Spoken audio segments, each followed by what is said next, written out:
They had the holy tongue, but they did not live the holy tongue.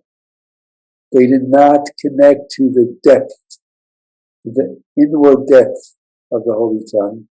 They implemented the holy tongue in a superficial, materialistic way.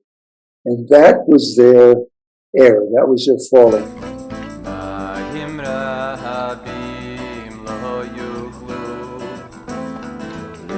Go to our website, which is HebrewLearningCircle.org. Go to Jewish Resources, scroll down to Parsha Videos, and you'll find the source sheet right there. As we wrestle with the issues of the conflict, of the war with Hamas, perhaps the other neighbors,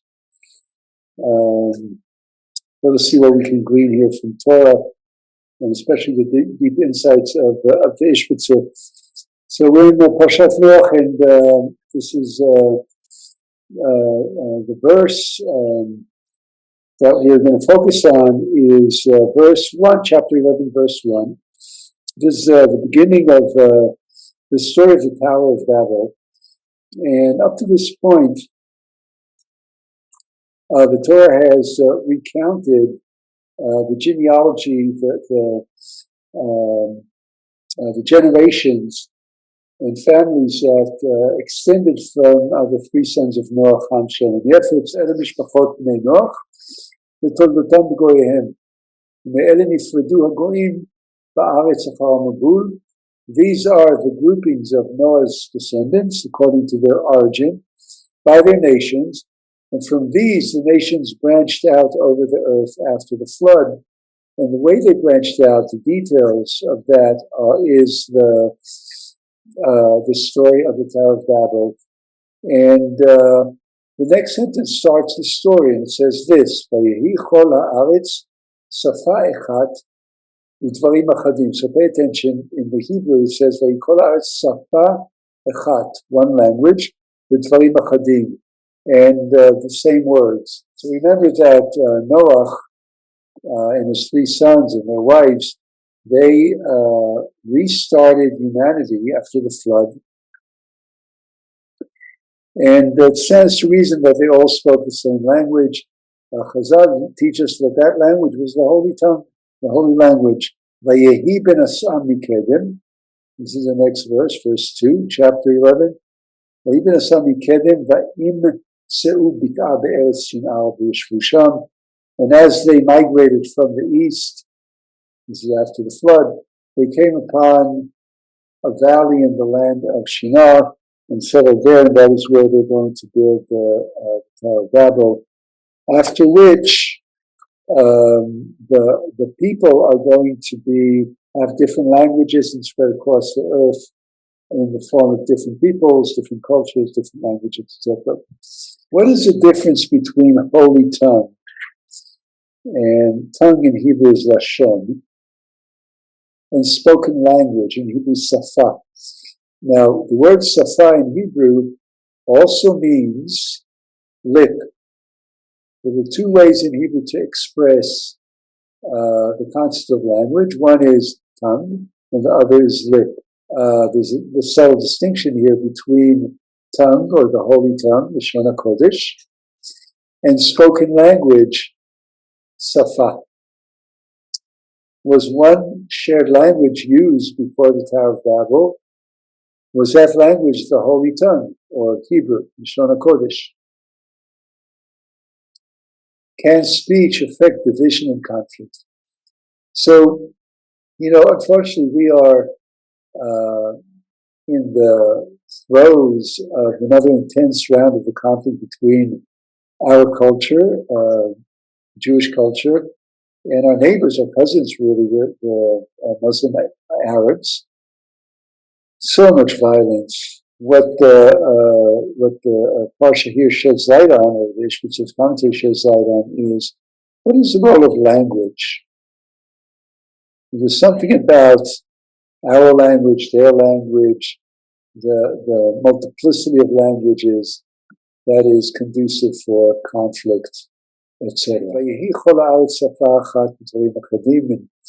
he starts by quoting that verse that says, and the whole land was then one language and shared one shared set of words. In other words, it says the whole land had one spoken language, as of using the phraseology for lips. It does not use the option or the phraseology of tongue. It does not say that they had one tongue, one unified tongue. It says they had one unified spoken, lip-expressed language. Kikal Lashon hu Lashon HaKodesh. And he says that the essence of language is the holy language, the holy tongue. Because the holy tongue derives from that which is embedded or imprinted in the depth of the heart. And it springs forth, it's sourced in the roots of life. The root of life is one way of saying the God, the divine. This is beginning to clarify the distinction between lip, spoken language, and tongue language, and basically saying what's deeper, and what's deeper physically. If you look at the anatomy, the tongue is deeper. The tongue is inside, right? That is the inside, the essence of language, when we say tongue or holy tongue. And spoken language with lips, the word safa, lips, is external aspect of language. From the lips outside, it's external. The other languages, the languages other than the holy tongue, Mikaim Lashon Ilgim, is referred to as the stammering language, the language of stammerers. What does that mean? It means unclear, incoherent language that is chaotic, incoherent, unclear, and superficial. And he brings a reference text from Isaiah 33:19, where the term, or there's a sentence there that says, Mil'ad lashon ein bina. Language that is unclear has no understanding, no coherence, does not come from the depth of the mind or the heart. Mind and heart are interchangeable in Hebrew. Just to put that in context, Isaiah is a prophet, and he's prophesizing, and he's telling the people about the good times that will come. When after they've gone through exile and trouble and all the tests that the divine is presenting to them, there will come a time where things are going to be good, and they'll have good leadership, and they'll have good. He describes the good times to come, and there's this curious verse where he says, "You're going to no longer deal with the barbarians who have incoherent tongue, whose tongue is stammering, and they have no wisdom, no understanding." So that's a curious kind of reference. What is he referring to? What is these barbarians, or apparently these enemies of the people?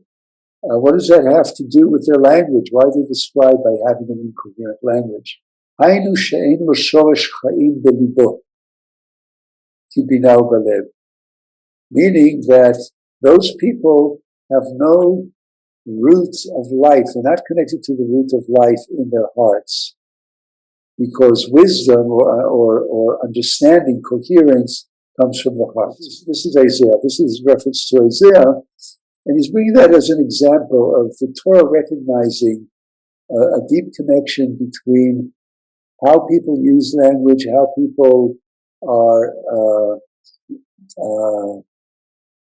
and what the language, the quality of language that they use, what does that say about their connection to the divine? And when people are not connected to the divine, then there will be conflict. Then people will be looking to compete, to conquer, to subdue.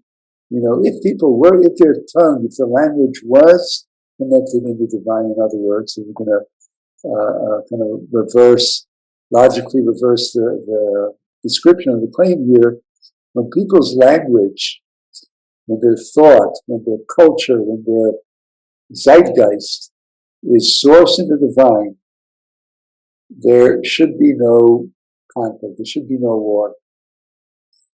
V'do haflaga, af shedibru b'lshon hakodesh, and now he's going back to the story of the generation after Noah, which is called do haflaga, which means the door of separation, which is that was a generation that created the first division of humanity into different peoples according to the Torah. Well, if it's true that one language that's sourced in the divine is the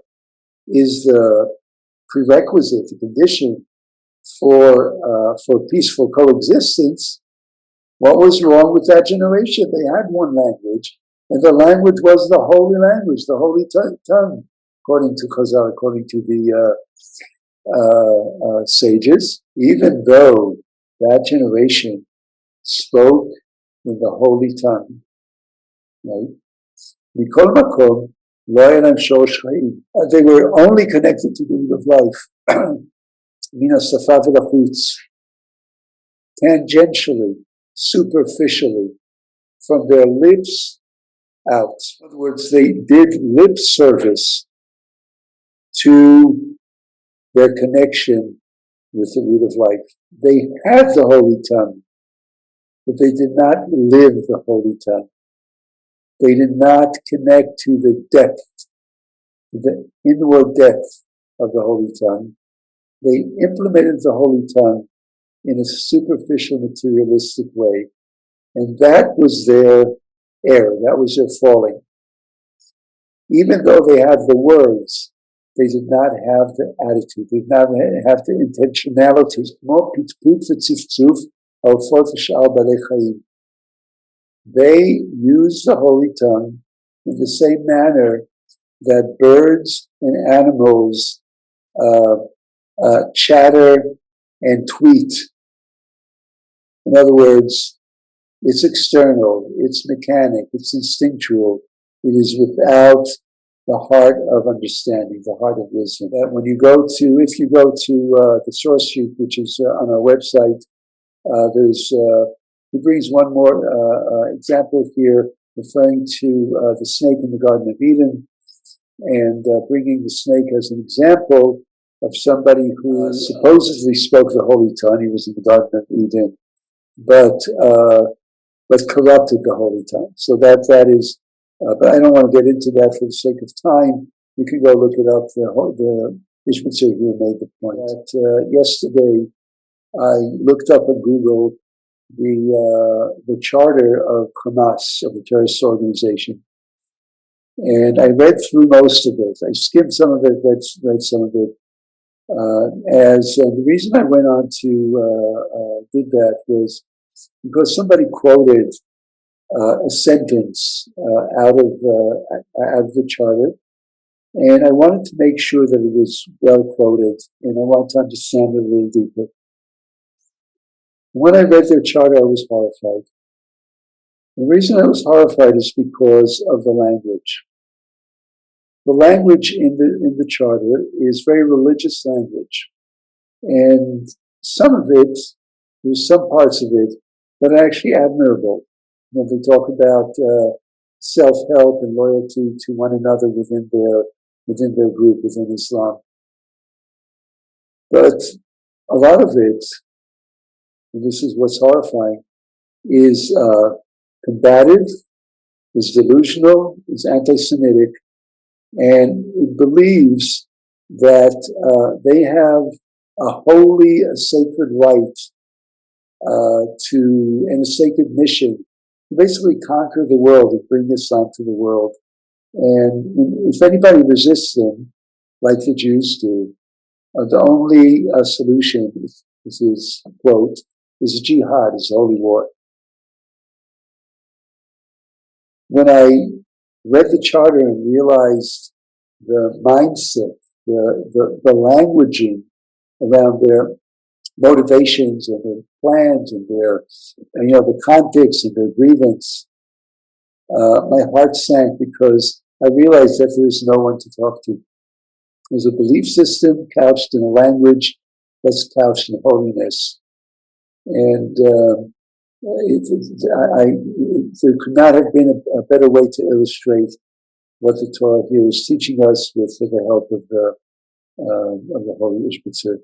May we all be blessed to use language carefully, to connect to the inwardness, to the sanctity of language, to the place where the language we speak, whether it is the classical holy tongue in our tradition, it's Hebrew, or any tongue that you speak. There's a holiness in any language, I believe.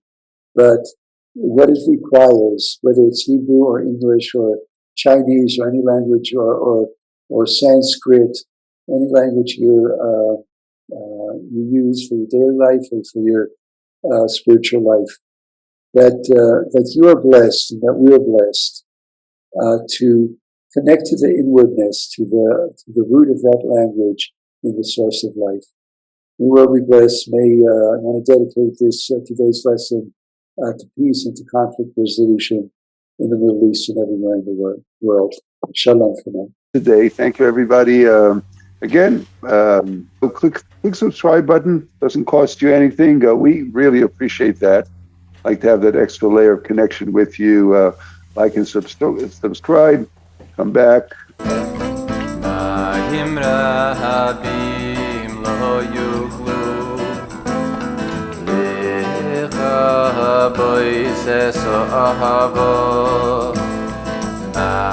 rabim lo yuklu